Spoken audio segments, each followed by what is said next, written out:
ஆமாம் இது வரைக்கும் வரணும்.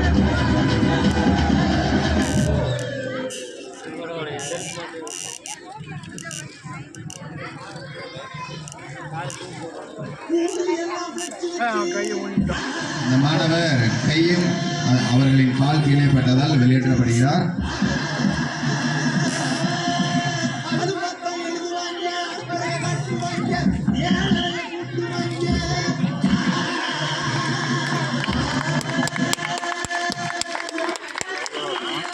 அந்த போட்டோ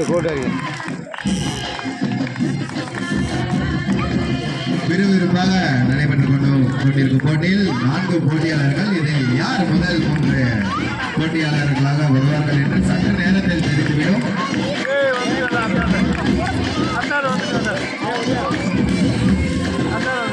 இதில் முதல் போட்டியாளராக